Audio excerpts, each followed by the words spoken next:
हाँ प्रांजल सुनाओ। नारायण नारायण। नारायण। हम देह नहीं है तो क्या है। आत्मरूप दिव्य ज्योति है। सर्वदा शांत तथा प्रसन्न कब होंगे, जब हम ममता और कामना रहित हो जाएंगे। अगर कोई व्यक्ति अपने कर्तव्य का सही से पालन करे, वही उसका महत्व है। यदि कोई व्यक्ति अपने कर्तव्य का सही से पालन ना करे तो कितना ही पढ़ ले, धन कमा ले, पर वो कर्तव्य पालन नहीं कर रहा, दूसरों के काम नहीं आता, अर्थात उसमें उदारता नहीं है, उसके गुणों की कीमत नहीं है। गुणों की कीमत तब है जब वो उनसे कर्तव्य पालन करे या दूसरों के काम आए। उदारता और कर्तव्य पालन संसार का सौंदर्य है। वास्तव में अनेक रूपों में भगवान स्वयं ही लीला कर रहे हैं। जो भगवान के प्रेमी जन है, वो उनकी लीला का पान करके आनंदित होते हैं। वो स्वयं व्यक्ति ना होकर के प्रेम का स्वरूप हो जाते हैं, फिर प्रेमास्पद को रस प्रदान करते हैं। प्रेम के साम्राज्य में प्रेम ही प्रेम है। प्रेम प्रेमी का जीवन है। प्रेम प्रेमास्पद का स्वभाव है। प्रेम के अलावा उनका कोई अस्तित्व नहीं रहता, और वो ये अभिमान भी नहीं करते कि मैं प्रेमी हूँ। वो प्रेमास्पद के समर्पित हो जाते हैं। प्रेमी का दर्शन भगवान के दर्शन है, और वो जो भी कार्य करते हैं वो भगवान की पूजा है। जो कुछ हो रहा है उसमें अपने प्रिय की कृपा का दर्शन करो, क्योंकि उसमें हमारे प्रेमास्पद का हाथ है। संसार में जो भी करे सेवा और प्रेम के भाव से करो, वही साधन है।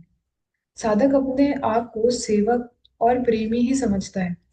यदि संसार को सत्य माने तो सेवक के रूप में सेवा करता है। यदि परमात्मा को संसार के रूप में देखे तो प्रेम करता है। दो रास्ते हैं, एक तो विवेक का, जो है जानने का रास्ता, कि हमारे देखते देखते संसार नष्ट हो रहा है। ऐसे संसार की कामना आसक्ति में पड़ना मूर्खता है। विवेक पूर्वक संसार से असंग हो जाओ। दूसरा है विश्वास मार्ग, जो है मानने का, कि संसार परमात्मा का स्वरूप है। ऐसा विश्वास करके स्वयं को परमात्मा के समर्पित कर दो। भगवान अभी है, मिले हैं, मिलते हैं और हमें भी मिलेंगे। विवेक विश्वास सबके पास है, बस कम से कम लेने की, इन्हें काम में लेने की देरी है। पर हम संसार पर विश्वास करके अपने विवेक का आदर नहीं करते, मूर्खता करते हैं, धोखा खाते रहते हैं, जीते जीते दुखी रहते हैं और मरने के बाद भी नर्क और नीचे योनियों में जाते हैं। यदि देह अभिमान होगा तो ना कर्तव्य समझ आएगा, ना उदारता और ना परमात्मा दिखेंगे। तो देह अभिमान से ऊपर उठना जरूरी है। नारायण नारायण नारायण नारायण। नारायण नारायण।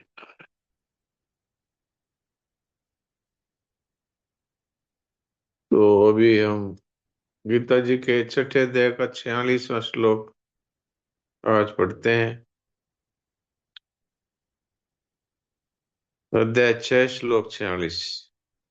तपस्वीभ्योऽधिको योगी ज्ञानिभ्योऽपि मतोऽधिकः कर्मिभ्यश्चाधिको योगी तस्माद्योगी भवार्जुन। तपस्वीभ्योऽधिको योगी ज्ञानिभ्योऽपि मतोऽधिकः कर्मिभ्यश्चाधिको योगी तस्माद्योगी भवार्जुन। सकाम भाव वाले तपस्वियों से भी योगी श्रेष्ठ है, ज्ञानियों से भी योगी श्रेष्ठ है और कर्मियों से भी योगी श्रेष्ठ है, ऐसा मेरा मत है। अतः हे अर्जुन, तू योगी हो जा। जो लौकिक सिद्धियों को पाने के लिए तपस्या करते हैं, जो शास्त्रों के ज्ञाता है और जो सकाम भाव से दान आदि कर्म करते हैं, उन सब से योगी श्रेष्ठ है। कारण कि तपस्वी, ज्ञानी और कर्मी, इन तीनों का उद्देश्य संसार है और भाव सकाम है, परंतु योगी का उद्देश्य परमात्मा है और भाव निष्काम है। पिस्ता देवी पाठ करिए। नारायण नारायण महाराज जी। नारायण नारायण। नारायण। तपस्विभ्योऽधिको योगी ज्ञानिभ्योऽपि मतोऽधिक कर्मिभ्यश्चाधिको योगी तस्मात् योगी भवार्जुन। ठीक है। लक्ष्मी केजरीवाल।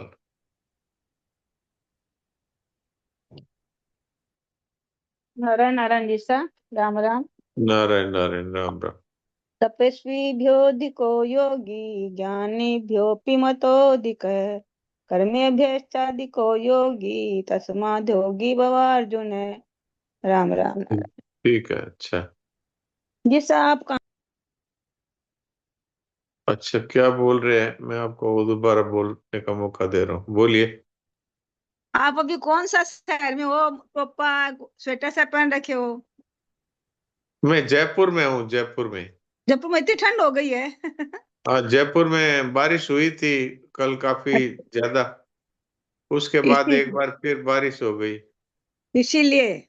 इसलिए यहाँ थोड़ी ठंडक है। ठीक है, राम राम जी साहब। राम राम, राम राम।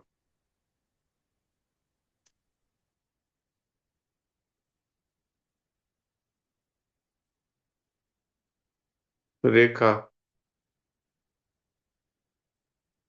राम राम, प्रणाम जी सा। राम राम। तपस्विव भयोधिको योगी ज्ञानिभ्योऽपि मतोऽधिकः कर्मिभ्यश्चाधिको योगी तस्माद्यो योगी भावार्जुन। नारायण नारायण। ये पहला लाइन फिर बोलो। तपस्वी भयोधिको योगी। भयो नहीं है, तपस्वी भ्योधिको योगी। तपस्विभ्योधिको योगी। हाँ, अब ठीक। भयाद है ना, इसलिए भ्यो।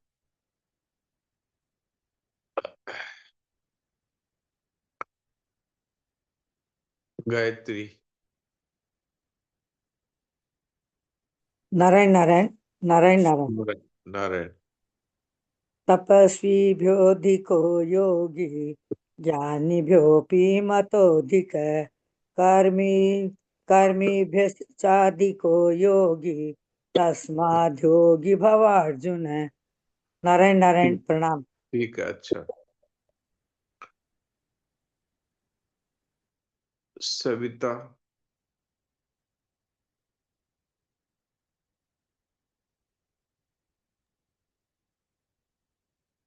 तपस्विभ्योऽधिको योगी ज्ञानिभ्योऽपि मतोऽधिकः कर्मिभ्यश्चाधिको योगी तस्माद्योगी भवार्जुन। नारायण नारायण। मोटो G45, बोलिए।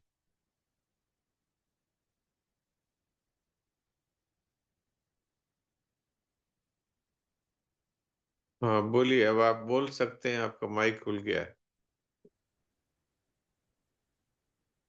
मोटो G45 5G, आप बोल सकते हैं, आपका माइक खुला है।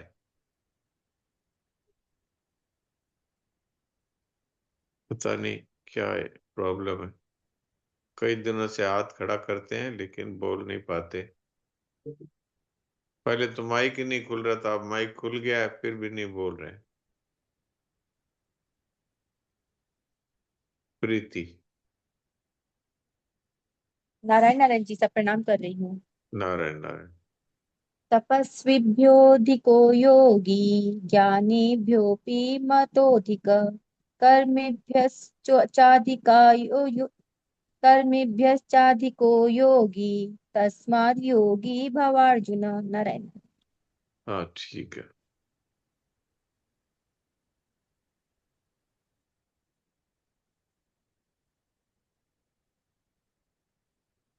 मोटो G45, ये जिनका भी है ये, वो बोल सकते हैं अगर बोलना चाहें तो। छठे अध्याय का 46वां श्लोक है।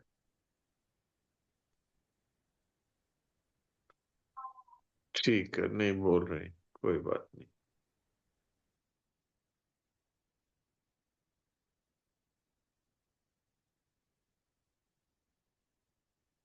आज देवकी जी सुनाएंगे मुख सत्संग नित्य योग।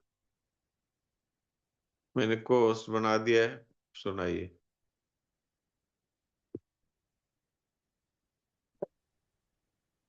नारायण नारायण नारायण। नारायण नारायण। तो बात चल रही थी अप्रयत्न का अर्थ अकर्मण्यता तथा आलस्य नहीं है, अपितु जो करना चाहिए उसके करने का ही परिणाम है। जो नहीं करना चाहिए अथवा जिसे नहीं कर सकते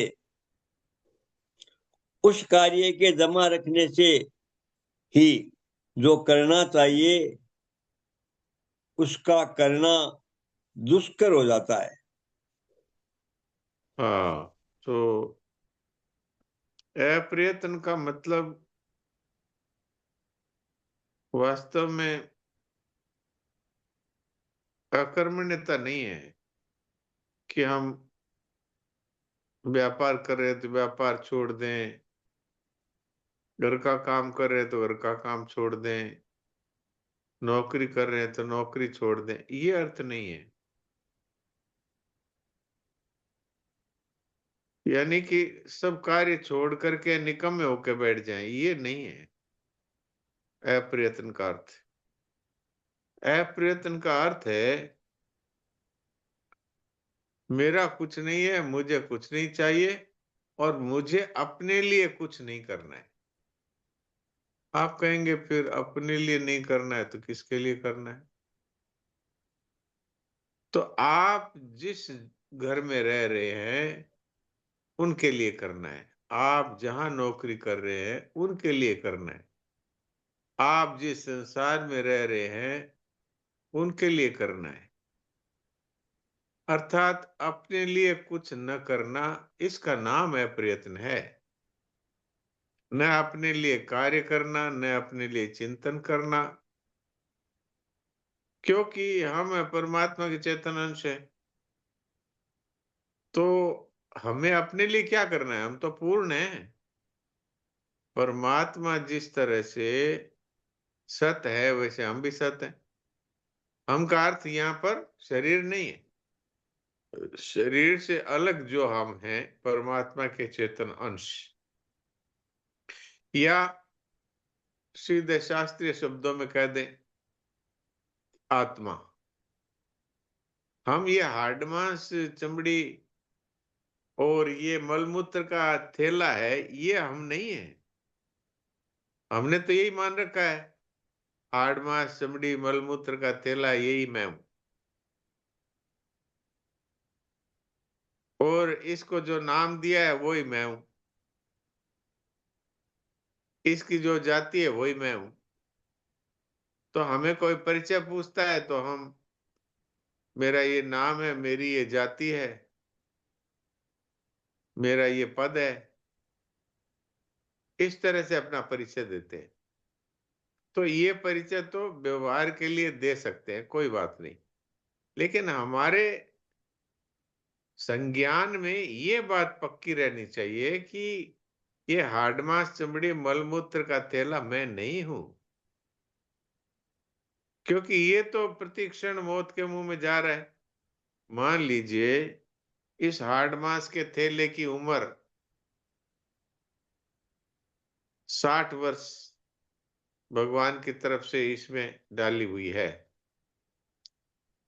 तो 60 वर्ष में जितने सांस आते हैं उतने सांस खर्च हो गए तो बस राम नाम सत्य है। पर हम तो अनादिकाल से हैं, भगवान भी अनादिकाल से, हम भी अनादिकाल से हैं। हम भटक रहे हैं, जन्मते हैं मरते हैं, क्यों? क्योंकि हम ये मेरा है और मुझे ये चाहिए और मुझे अपने लिए ये करना है। तो अपने लिए करना है, इस चक्कर में हम फंसे हुए हैं। मेरे लिए मुझे धन कमाना है, मेरे लिए मुझे भोग भोगने हैं, मेरे लिए मुझे ये परिवार है, इसको बनाना है, फिर इसको इसका पालन करना है, सब मैं अपने लिए कर रहा हूं। तो जो जो हमें छोड़ करके प्रतिक्षण जा रहा है उसको मेरा मानना, ये मनुष्य के लिए तो ये शर्म की बात है। कुत्ता बिल्ली अपना मानते हैं तो उनके अंदर वो विवेक नहीं है, इसलिए वो मान सकते हैं।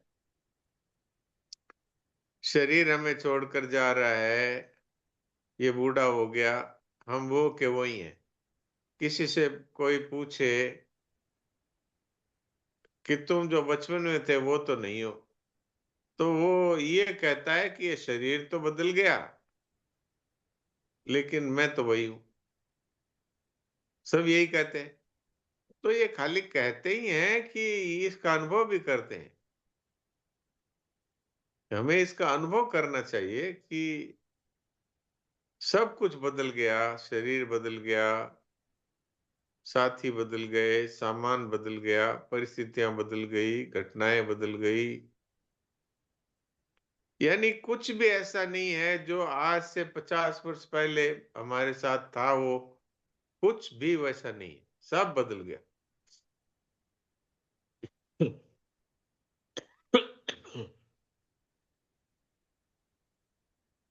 कुछ समय पहले मैं अपने जन्म स्थान में गया था, बीकानेर जिले में एक छोटा सा गांव है डूंगरगढ़। तो वहां मुझे जाना हुआ किसी काम से। तो मैंने जहां पर मेरा जन्म हुआ उस स्थान को देखा तो पहचान में आना मुश्किल हो गया।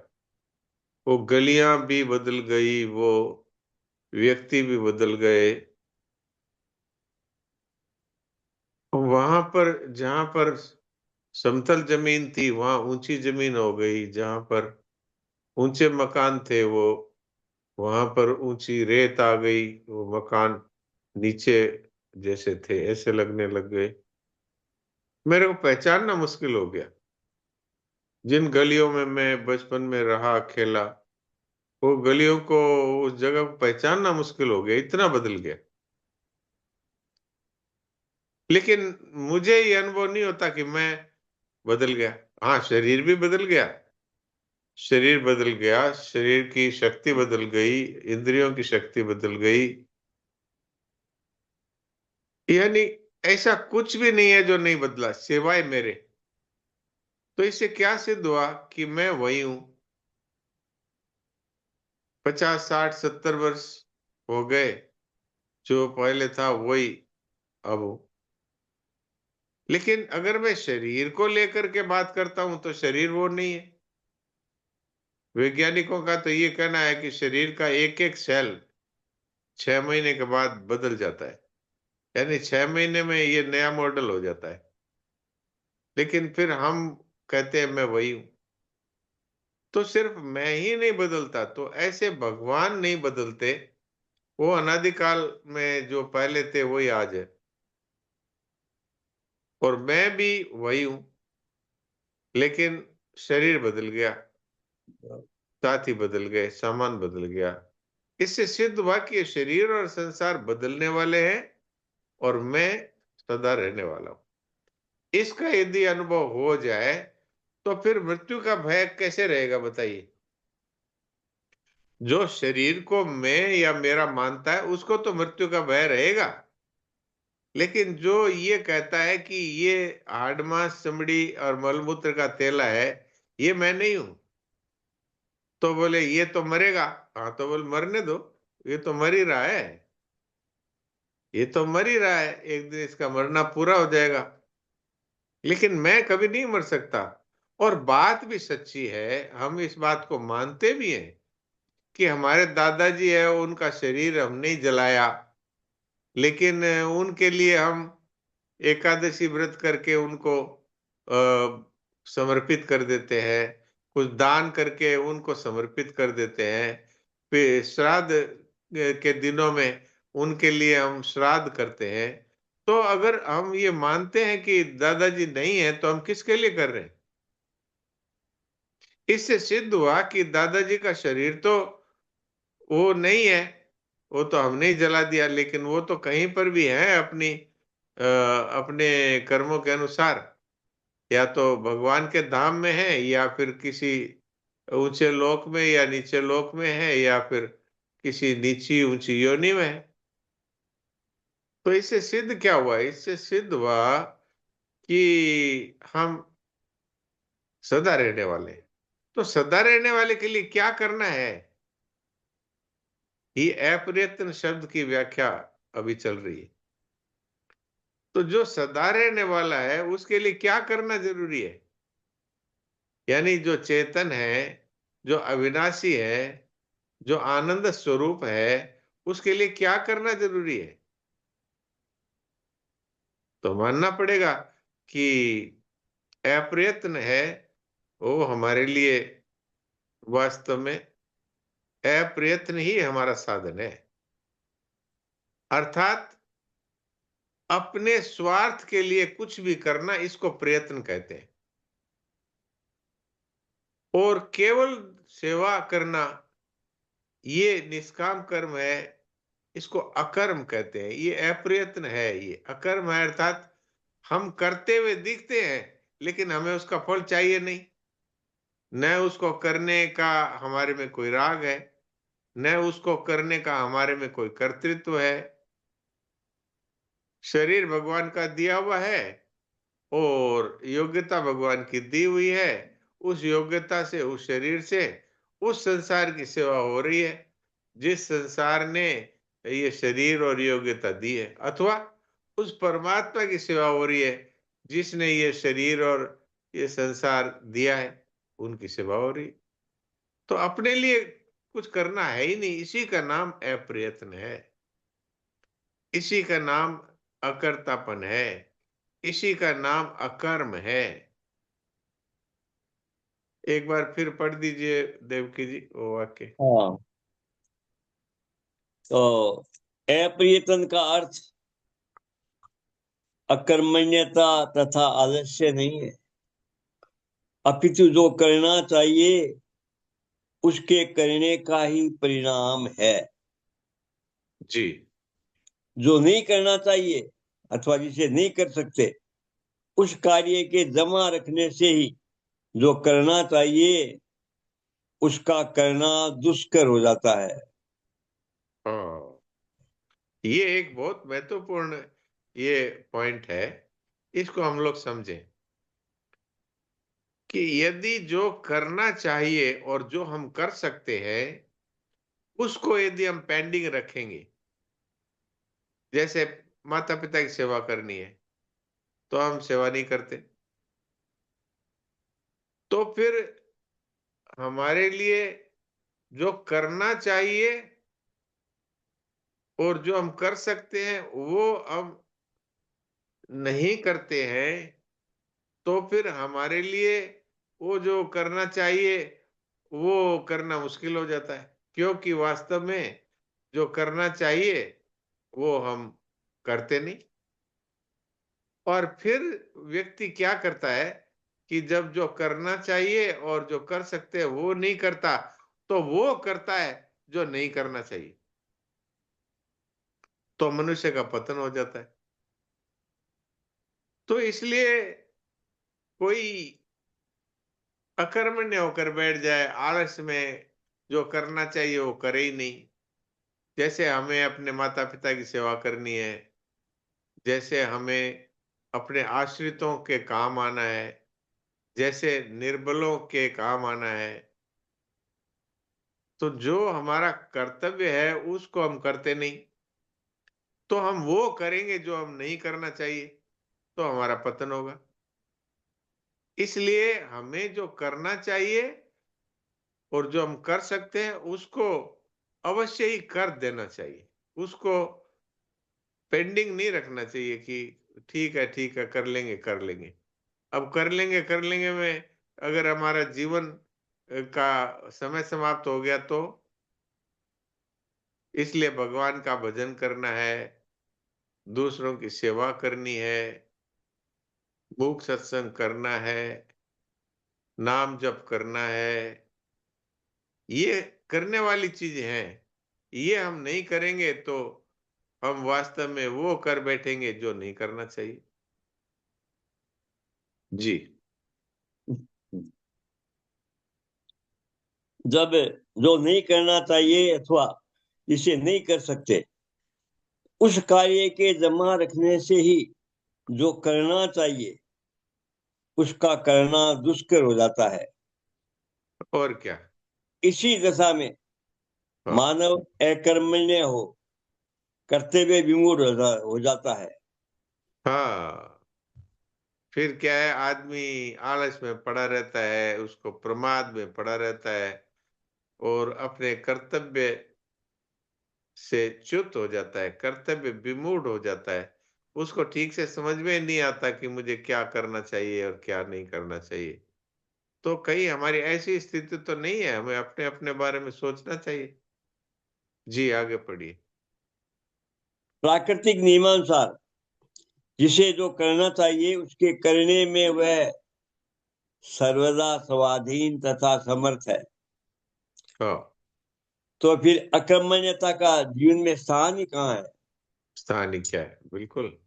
परंतु और जिन साधकों की पराधीनता में ही जीवन बुद्धि हो जाती है, हाँ, वे अपने कर्तव्य को भूल दूसरों के कर्तव्य पर दृष्टि रखते हैं। ये एक बात है। ये शरणा जी महाराज कह रहे हैं कि जो कुछ हम कर सकते हैं और जो करना चाहिए, उसकी सामर्थ्य हमें भगवान से मिली हुई है।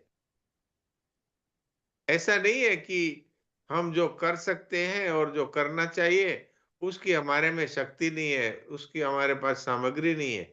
सब कुछ भगवान ने दे करके भेजा है। जो करना चाहिए और जो कर सकते हैं, अर्थात अपने कर्तव्य का पालन करने की योग्यता भी है और सामर्थ्य भी है और अधिकार भी भगवान ने दिया है, तो वो करना चाहिए। तो जो व्यक्ति करने योग्य कार्य को नहीं करता, फिर उसमें करने का जो सामर्थ्य है वो नहीं है, ऐसा उसको लगता है।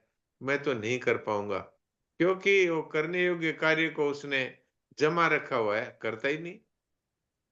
तो इसलिए ये बात हम लोगों को सोचनी चाहिए कि भगवान ने अगर हमारे सामने कर्तव्य उपस्थित किया है तो उसको करने की शक्ति भी दी है, योग्यता भी दी है और अधिकार भी दिया है। तो उसको जमा नहीं रखना चाहिए, पेंडिंग नहीं रखना चाहिए। नहीं तो हम अकर्मण्यता में फंस जाएंगे और किंग कर्तव्य विमूढ़ हो जाएंगे, समझ ही नहीं पाएंगे कि क्या करना चाहिए और क्या नहीं करना चाहिए। ये बात बहुत महत्वपूर्ण है। जी। हाँ, परंतु जिन साधकों की पराधीनता में जीवन बुद्धि हो जाती है, वे अपने कर्तव्य को भूल दूसरों के कर्तव्य पर दृष्टि रखते हैं। ये उसका पराधीनता, हाँ, पराधीनता क्या है? पराधीनता है कि मनुष्य भोग और ऐश्वर्य को चाहता है, कामना रखता है, ये मुझे चाहिए, ये मुझे चाहिए, ऐसा होना चाहिए, ऐसा नहीं होना चाहिए। ये पराधीनता है। इसमें हम तो स्वाधीन है नहीं। हमें भगवान ने जो परिस्थिति दी है उसके अनुसार तो हम कर्तव्य कर्म करते नहीं, और भगवान से चाहते हैं कि नहीं, ये परिस्थिति बदल जाए तब फिर हम करेंगे। तो ये तो हमारे हाथ में नहीं है ना, परिस्थिति को बदलना हमारे हाथ में नहीं है। प्रत्येक परिस्थिति भगवान के मंगलमय विधान से हमारे सामने उपस्थित होती है। उस परिस्थिति के अनुसार सेवा कार्य कर देना, ये हमारा कर्तव्य है। अब हम वो कर्तव्य करते नहीं और पराधीनता में फंस जाते हैं। पराधीनता क्या है? कामनाएं। अब कामना पूर्ति में हम स्वाधीन नहीं है। हम कहते हैं कि हम तो जो ये व्यक्ति है इसके साथ काम नहीं करेंगे। क्यों नहीं करेंगे? नहीं, हमको ये पसंद नहीं है। अब दूसरा व्यक्ति है, मिलता नहीं, दूसरी परिस्थिति मिलती नहीं। अब वो जो मिली हुई है परिस्थिति उसका सदुपयोग किया नहीं, और जो नहीं मिली है उसका चिंतन करते रहे। तो पराधीनता में जब मनुष्य फंस जाता है तो अपने कर्तव्य का पालन नहीं करके फिर वो दूसरे के कर्तव्य को देखता है। इसने ऐसा नहीं किया तो मैं क्यों करूं, इसको मेरे लिए ऐसा करना चाहिए था, इसलिए अब मैं क्यों करूं। तो इस तरह से मनुष्य अपने कर्तव्य से च्युत हो जाता है। ये एक बहुत महत्वपूर्ण बात है कि भगवान ने जो परिस्थिति, जो हमारे सामने जो भी परिस्थिति आई है, वो हमारे मंगल में विधान के रूप में आई है, तो उसके अनुसार उसका सदुपयोग करना चाहिए। मन के विपरीत परिस्थिति है तो भी उसका सदुपयोग करना है, मन के अनुकूल परिस्थिति है तो भी उसका सदुपयोग करना है। अनुकूल परिस्थिति है, उसका सदुपयोग क्या है? उदारता। जैसे हमारे पास धन अधिक आया है तो निर्धनों की सेवा में लगाओ, हमारे पास बल अधिक है तो निर्बलों की सेवा में लगाओ, हमारे पास शिक्षा अधिक है तो अशिक्षितों की सेवा में लगाओ। इस तरह से यदि हम परिस्थिति का सदुपयोग करेंगे उदारता पूर्वक, तो अनुकूल परिस्थिति का सदुपयोग होगा। और अगर प्रतिकूल परिस्थिति आई है तो हमारे किसी पाप का फल है, इसलिए हमें प्रसन्न होना चाहिए कि भगवान हमारे पाप नष्ट कर रहे हैं। तो हमने पहले कोई इच्छाएं की होगी, उस इच्छाओं के लिए हमने कुछ पाप किए होंगे, तो अब हम इच्छा नहीं करेंगे, अब हम सब प्रकार की इच्छाओं का त्याग करते हैं। ये है दुखमयी परिस्थिति का सदुपयोग। दुख क्यों आया है? कि हमने कुछ इच्छाएं की होगी, इच्छाओं के फलस्वरूप हमने कभी पाप किए होंगे, उस पाप को नाश करने के लिए ये प्रतिकूल परिस्थिति आई है, तो उस परिस्थिति का सदुपयोग करें। तो वास्तव में अगर हम पराधीनता में आबद्ध ना हो तो हम कर्तव्य का ठीक से पालन कर सकते हैं। और पराधीनता का अर्थ है इच्छा, कामना। तो अब समय होने वाला ही है, तो मेरे भूल गया मैं, मुझे कुछ समय पहले रुक जाना चाहिए था कि भाई किसी का कोई प्रश्न है तो बोले। अब तो प्रश्न का समय नहीं रहा, तो अगर किसी के पास कोई प्रश्न है तो उसको आप लिख लें और कल की सभा में उस प्रश्न को रख सकते हैं। अभी थोड़ी देर के लिए सभी शांत हो जाए और मूक सत्संग करें। मूक सत्संग का अर्थ है न कोई कार्य करें, न कोई चिंतन करें, कोई चिंतन आ जाए तो उसकी उपेक्षा करें, अर्थात न उसका विरोध करें, न उसका समर्थन करें और न उसको अपने में माने। वो मन में है, मन है वो संसार ही है, तो संसार में कुछ भी होता रहे, अपने को मतलब नहीं।